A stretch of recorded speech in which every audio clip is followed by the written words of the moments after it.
You get a raise. You feel amazing. 3 months later, you're just as broke as before. Not because you're bad with money, not because you're lazy, but because there is a force working against you that nobody ever warned you about. And it is quietly destroying every financial opportunity you will ever get. My name is Santosh, and I spend way too much time thinking about why smart, hardworking people stay broke their entire lives. If you are someone who earns more every year, but somehow never gets ahead, if you feel like your salary disappears before the month even ends, this video is for you. Make sure to subscribe and hit that thumbs up if this helps you. It genuinely keeps this channel alive. Here is what nobody tells you when you land that first real job. You think the problem is that you don't earn enough. So you work harder, you get promoted, the salary goes up, and for about 2 weeks, life feels incredible. Then something strange happens. The expenses go up too. The subscriptions get a little better, the apartment gets a little bigger, the dinners get a little nicer. And before you know it, you are right back where you started, just with a bigger number on your paycheck and a bigger number on your bills. This is not a budgeting problem. This is not a willpower problem. This is a trap, a psychological trap built into the way modern society works. And the terrifying part, most people never escape it. They ride this cycle their entire working lives, earning more, spending more, saving nothing. And then one day, they wake up at 62 with almost nothing to show for 40 years of hard work. Let me introduce you to someone. His name is Daniel. He's 28 years old, lives in Austin, Texas, and works as a mid-level software engineer at a growing tech company. He earns $78,000 a year, which sounds pretty good, right? He drives a decent car, rents a 2-bedroom apartment he uses mostly for himself, goes out most weekends, and has a Netflix subscription, a gym membership, a meal kit delivery service, and about 11 other monthly charges he honestly could not name if you asked him right now. Daniel is not reckless. He's not buying designer clothes or gambling his paycheck away. He's just living what feels like a completely normal life. But here is the problem. At the end of every month, Daniel has roughly $250 left in his account. Maybe $300 on a good month. He tells himself he will start investing when he earns more. He has been saying that since he made $45,000. Last year, Daniel got a 12% raise. He was thrilled. He called his mom. He went out for a nice dinner to celebrate. And then, almost automatically, without really thinking about it, he upgraded his apartment. A little more space, nicer neighborhood, only $400 more per month. He leased a newer car, just $60 more per month. He started ordering better food, treating himself a little, because he deserved it, right? 12 months later, Daniel's savings had gone up by exactly $0. This is the salary trap. And Daniel is not alone. Studies show that a significant portion of Americans across all income levels report living paycheck to paycheck. People earning 6 figures, people with master's degrees, people who know better. The trap does not care how smart you are. So what is actually happening inside Daniel's brain? Psychologists call it lifestyle inflation, but the real engine driving it is something deeper. It is called hedonic adaptation.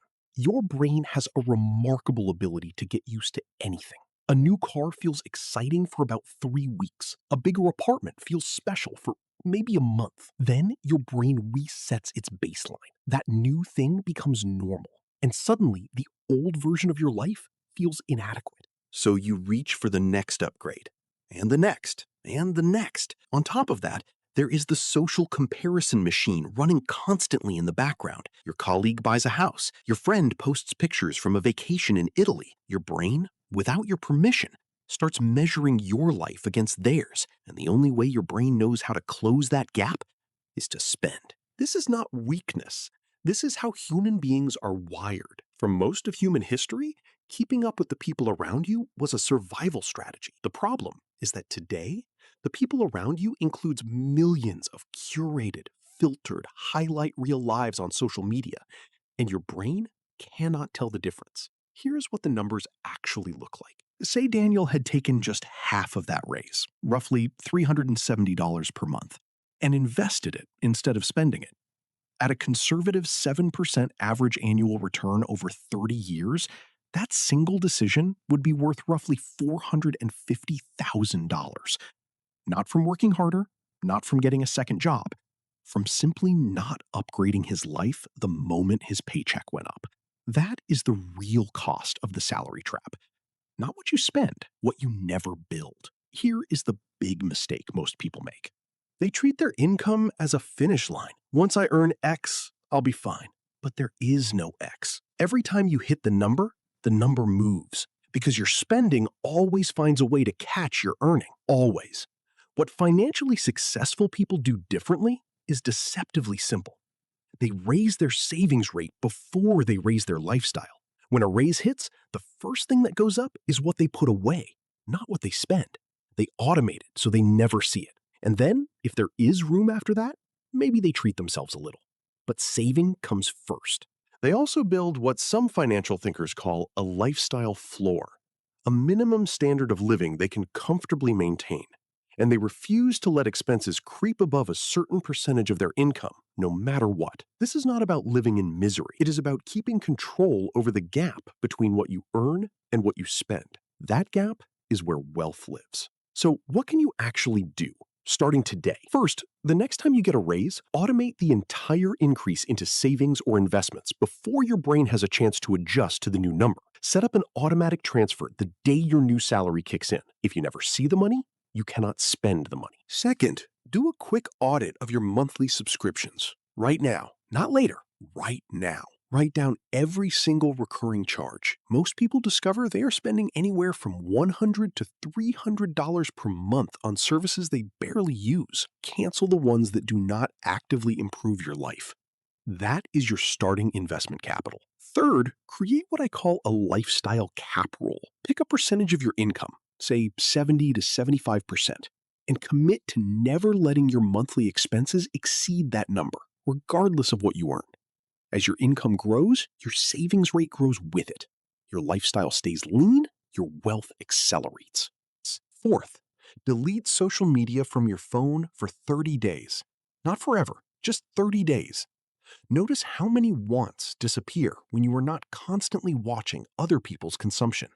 Your brain will recalibrate faster than you think. Here is the truth about Daniel, and maybe about you. Daniel does not have a money problem. He has a perception problem.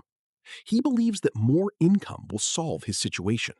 But more income without a different system just creates more of the same problem at a higher volume. The salary trap is not about salary at all. It is about the story you tell yourself about what you deserve right now, before you have built anything. Every upgrade you give yourself before you have secured your future is a loan against the life you actually want. You deserve to feel financially free. You deserve to wake up one day and not feel sick when you check your bank account. You deserve to build something real, not just a lifestyle that looks good from the outside while quietly falling apart underneath. The raise is not the answer, the system is. And building that system starts the moment you decide that the next dollar you earn is going to work for you, not for the apartment, not for the car, not for the algorithm. That moment can be today. If this video made you think differently about your relationship with money, subscribe and leave a comment below. Tell me, has your spending always gone up when your income went up? Let me know. I read every single one.